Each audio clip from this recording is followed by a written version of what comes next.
நானும் ஒரு 8 சீசனாக big pass பார்த்துக்கிட்டு இருந்தாங்க. இதுக்கு முன்னாடி வனிதா, மாயா, மீரா மிதுன் இவங்கெல்லாம் ஒன்றுமே கிடையாது, நத்திங். நம்ம திவ்யா முன்னாடி இவங்களை எல்லாத்தையும் ஒரே ஆளாக தூக்கி சாப்பிட்றோம்னு சொல்லி கேட்டால் நம்ம திவ்யா தான். எத்தனை பேருக்கு இந்த விஷயம் தோணுச்சு நீங்கள் எபிசோட பார்க்கும்போது? சண்டே எபிசோடு லாஸ்ட் 20 மினிட்ஸ் பார்த்தவங்களோட காதுல இருந்து ரத்தம் வந்துச்சா இல்லையான்னு நீங்கள் சொல்லுங்கள். இந்த ரிவ்யூ முழுக்க முழுக்க ஃபன்னாக தான் இருக்க போகுது. எனக்கு சீரியஸாக பேசி பேசி அழுத்து போச்சு. அப்படி என்ன ஃபன்னுனா, இவங்க போடுற சண்டே பார்த்தா எனக்கு சிரிப்பு தான் வருது. முக்கியமாக நம்ம டிராமா குயின் பிஆர் அக்கா திவ்யா இருக்காங்க பார்த்தீங்களா, எப்பா முடியல. இன்னைக்கு விஜய் சேதுபதி ஒரு 2 இடத்துல மோக் பண்ணிட்டார். மோக்கிங் மீன்ஸ் இந்த அம்மா ஒரு கருத்தை சொல்ல அந்த கருத்தை சொல்றாங்கிற பேர்ல போயிட்டு பர்சனல் வெஞ்சன்ஸ் வச்சுக்கிட்டு வினோத்தையும் இவன் விக்ரமே அட்டாக் பண்ணும்போது, எம்மா உன்னோட பர்சனல் வெஞ்சன்ஸ் பத்தி நான் பேசல, நீ யாரு டிடிஎஃப் வின் பண்ணக்கூடாது அப்படிங்கிறத கேமை பேஸ் பண்ணி சொல்லுமா அப்படின்னு சொல்லிட்டு சொன்னாரு. அங்க ஒரு மோக்கிங் ஆச்சா. திரும்ப இன்னொரு டைம் திரும்ப சொல்றாங்கிற பேர்ல கம்ருதனையும் விக்ரமையும் திரும்ப சொல்லிட்டு அதுல வளவலன்னு எடுத்த உடனே எப்பா முடியலையே அப்படின்னு சொல்லிட்டு ரம்பமா இருக்கே அப்படின்னு சொல்லிட்டு தலையை ஓடிட்டாப்ல ஆள விடுன்னு சொல்லிட்டு. இந்த காண்டுல நம்ம திவ்யா யாரு எனக்கு எதிராக பேசுறது, விக்ரம் தானே அப்படின்னு சொல்லிட்டு கடைசி ஒரு 20 நிமிஷம் அந்த வீட்டையே கயாஸ் பண்ணி சண்டை போட்டு, எப்பா நான் பார்த்த அந்த சண்டை போடும் போது 10 வனிதாக்கா, 10 மீரா மித்துடு, 10 மாயாவை பார்த்தங்க. அந்த ஒரு இடத்துல சிங்கிள் பிளேஸ்ல திவ்யாவோட முகத்துல இத்தனை பேரை நான் பார்த்தேன். அப்படி என்ன பண்ணாங்கன்னு கேட்டீங்களாங்க, இன்னைக்கு யாருக்கிட்டடா சண்டை போடுறது, எவனையாச்சும் சண்டை. முதல்ல பார்வதி சாண்ட்ராவை போயிட்டு நீ எங்க போனாலும் விட மாட்டேன், நீ என்கிட்ட சண்டைக்கு வா, சண்டைக்கு வாடி பார்வதி, சண்டைக்கு வா அப்படின்னு சொல்லிட்டு திவ்யா பின்னாடியே சுத்துறாங்க. சச்சிப்பா உடலாம் சண்டை போட முடியாதுன்னு சொல்லிட்டு பார்வதி போக, இந்த சைடு போயிட்டு சுபிக்ஷா கிட்ட போயிட்டு சண்டைக்கு போவ. நீயும் விக்ரமும் அன்னைக்கு ஸ்கிரீனை சாத்திக்கிட்டு என்ன பேசுறீங்க, எதுக்கு ரூல்ஸை பிரேக் பண்ணீங்க, ஒரு சின்ன ரூல் பிரேக், அதுக்கு ரூல்ஸை பிரேக் பண்ணிட்டீங்க அப்படின்னு சொல்லிட்டு அந்த இடத்துல போயிட்டு ஒரு விஷயத்த சொல்ல. அதுக்கப்புறம் விக்ரம் ஒய்ஃப் உள்ள உன்னை சண்டை போட சொல்லிட்டா, நீ எதனாலதான் கத்துறன்னு சொல்லிட்டு அவர்கிட்ட விக்ரம போயிட்டு ட்ரிகர் பண்ணி விட்டு. நான் என்ன நினைச்சேன், ஆக்சுவலா ப்ரோமோவை பார்த்துட்டு விக்ரம் ஒய்ஃபை பத்தி ஃபர்ஸ்ட் தப்பா பேசுறது இவனா இருக்குமா இல்லை அவங்களா இருக்குமான்னு சொல்லிட்டு பார்த்தா உண்மையுமே விக்ரம் பேசல, அவங்க ஒய்ஃபை பத்தி பேசவே இல்லை.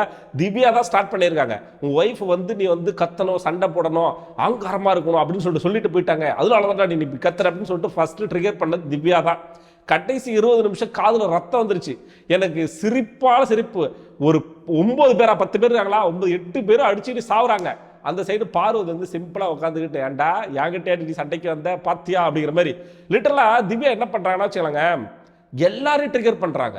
அங்க வர எல்லாரையும் விக்ரம், சுபிக்ஷா, கானா வினோத், கம்ருதின் எல்லாரும் ரொம்ப பொறுமையா. லிட்டரலா நம்ம தர்பீஸ் எப்படி தர்பீசிட்ட போயிட்டு யார் பேசினாலும் சண்டை அப்படி தள்ளி விட்டு சண்டை போட்டுவிட்டு ஒரு மாதிரி கயாஸ் ஏற்படுத்தி பிரச்சனை போட்டுவிட்டு போயிடுவான்.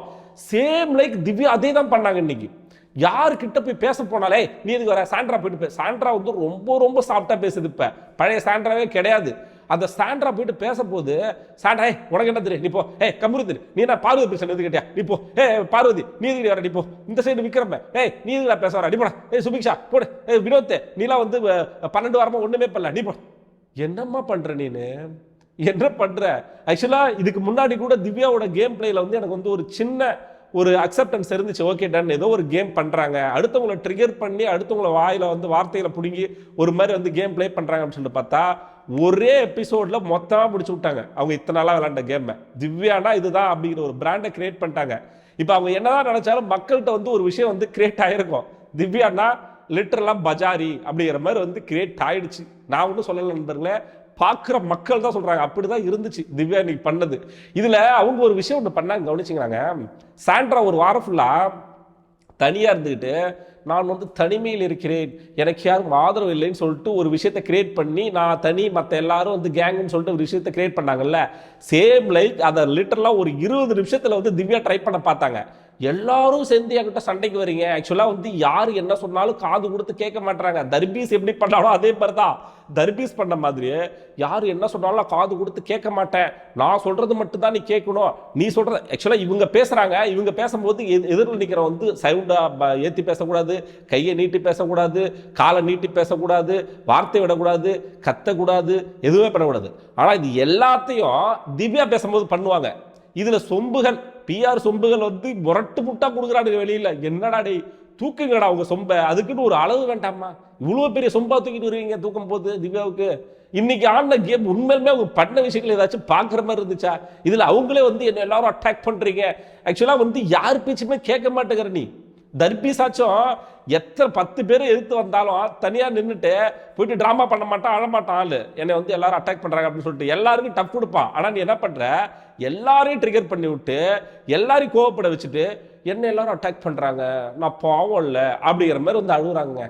சீரியஸாக அதை பார்க்கும்போது அவங்க மேலே எனக்கு பாவமே வரல. நானும் எப்படியாச்சும் கண்ட்ரோல் பண்ணிட்டு திவ்யாவுக்கு சப்போர்ட் பண்ணணும். இன்னைக்கு திவ்யா பக்கம் ஏதாச்சும் நியாயங்கள் இருந்தால் அதை பற்றி நம்ம கண்டிப்பாக பேசணும் அப்படின்ட்டு நான் நினைக்கிறேன்.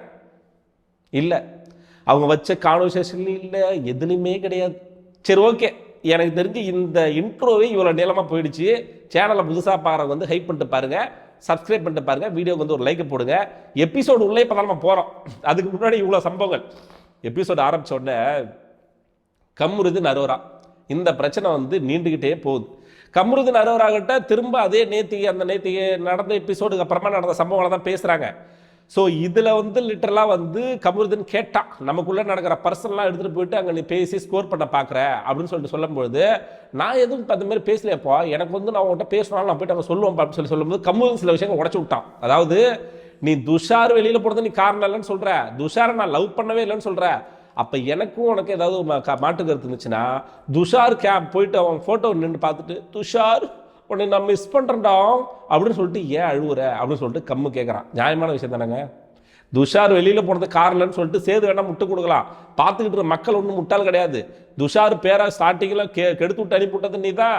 அதுக்கப்புறம் துஷாரை வச்சு இவங்க 2 பேர்கிட்ட கேம் ஆடினது நீ தான். இதுக்கு நடுவில் வந்து கம்ருதீன் கேம் ஆடினான்.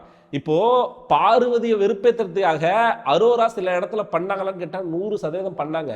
பார்வை வெறுப்பேற்றுறதுக்காக சில இடத்துல பண்ணாங்க. 2 பேர் வந்து ஒரு மாதிரி பண்ணுற இதெல்லாம் நடந்த விஷயம். இந்த விஷயம் எப்போ நடந்துச்சுன்னா வச்சுக்கோங்க, ஒரு 2-3 வீக்ஸ் பிஃபோர். அதாவது வந்து கம்ருதீன், கானா வினோத், அரோரா 3 பேர் வந்து ரொம்ப க்ளோஸாக இருந்திருப்பாங்க பாருங்க. ஒரு 2 வாரம் இருந்திருப்பாங்க.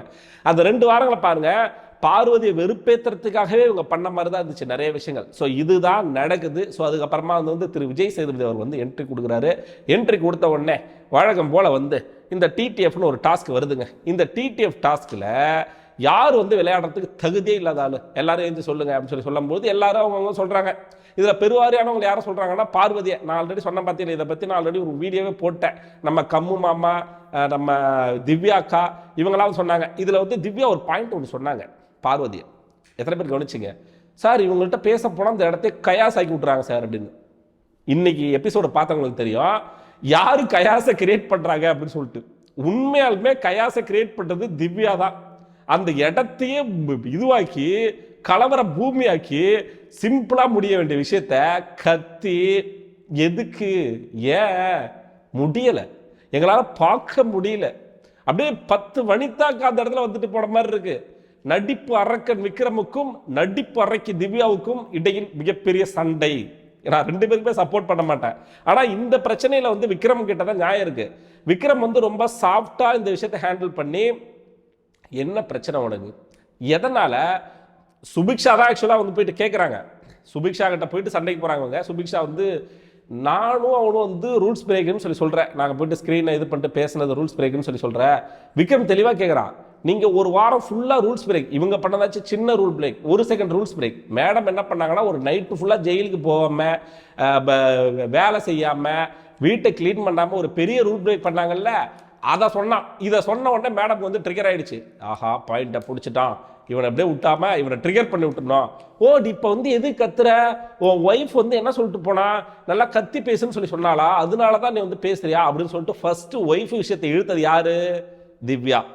அதுக்கு தான் விக்ரம் என்ன கேட்குறான், இவ்வளோ சீப்பானவங்களா நீங்கள், நானும் என் ஒய்ஃபு பேசிக்கிட்டு இருந்ததை ஒட்டு கேட்டு வந்து நீங்கள் சொல்கிறீங்க.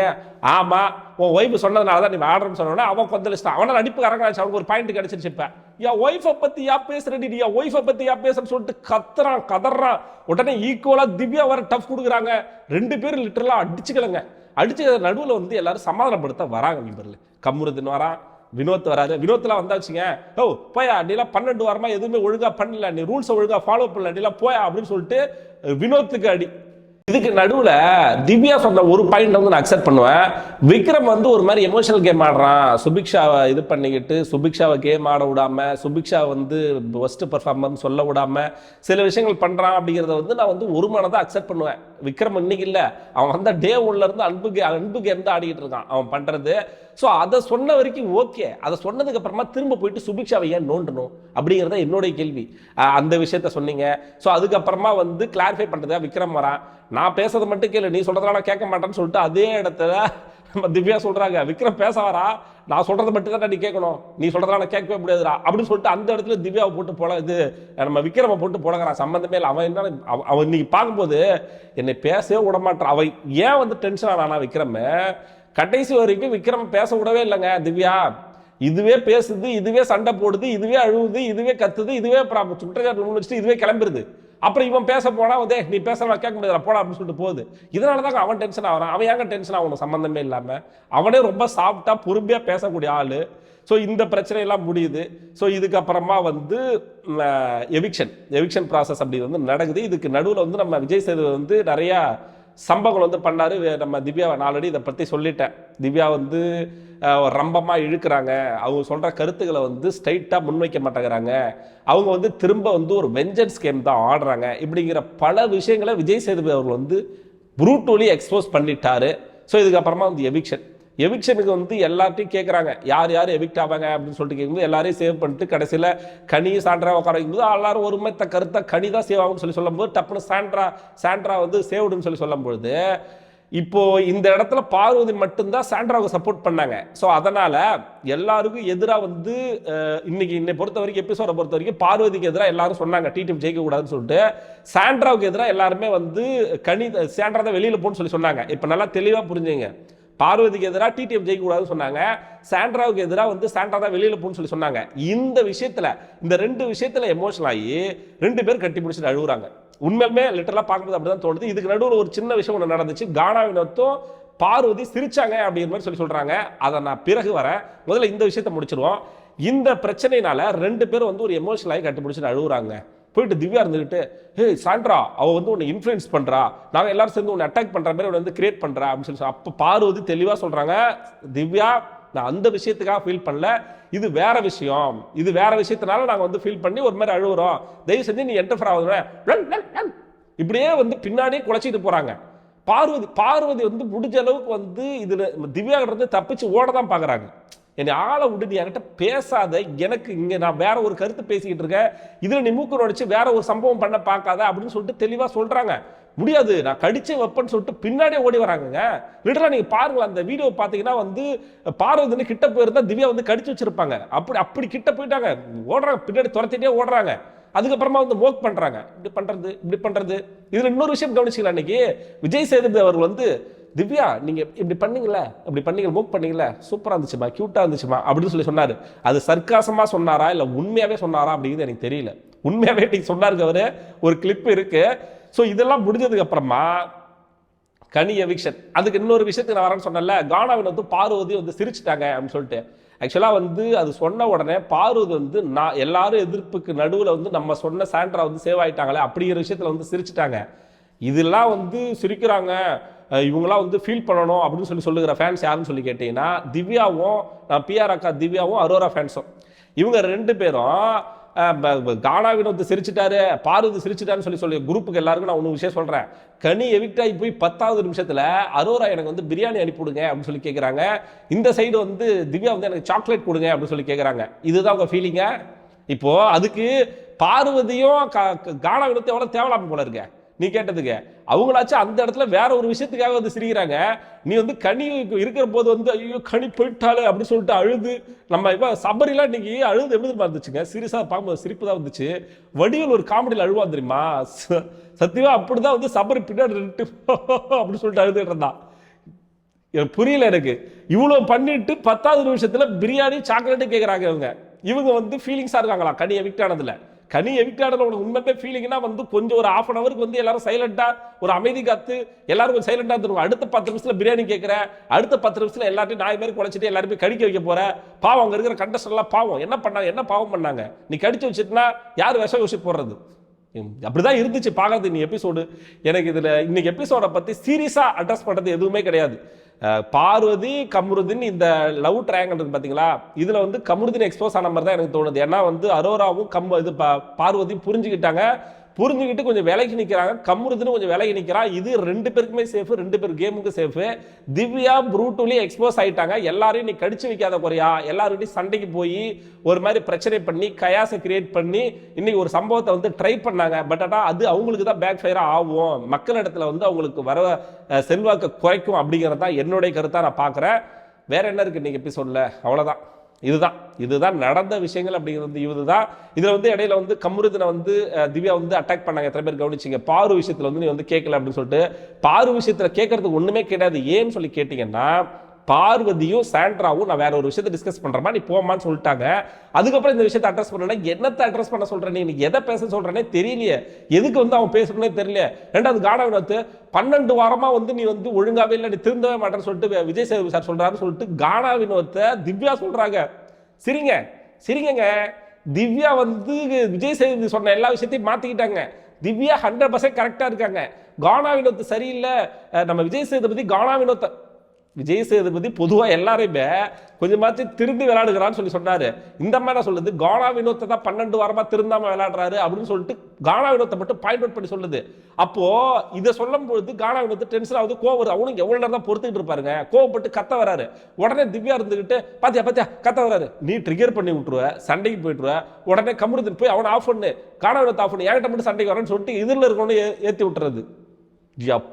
சீரியஸா இன்னைக்கு காதுல ரத்தம் வந்துருச்சு இன்னைக்கு எபிசோடு. இன்னும் 20 நாட்கள திவ்யாவை வச்சுக்கிட்டு நம்ம எப்படி கடக்க போறோம் அப்படிங்கிறத பார்க்கறதுக்கு நானும் ஆவலோடு காத்து கொண்டிருக்கிறேன். உங்களுடைய கருத்து என்ன அப்படிங்கிறது கமெண்ட் பாக்ஸ்ல போட்டு விடுங்க. நம்ம சேனலை புதுசா பார்க்குற நண்பர்கள் சப்ஸ்கிரைப் பண்ணிட்டு பாருங்க. இந்த வீடியோக்கு வந்து ஒரு லைக் போட்டு விடுங்க. ஹைப் பட்டனை தட்டி விட மறக்காதீங்க. இதே மாதிரி அடுத்த வீடியோ சந்திக்கிறேன். வரை உங்களோட நான் ஏவி.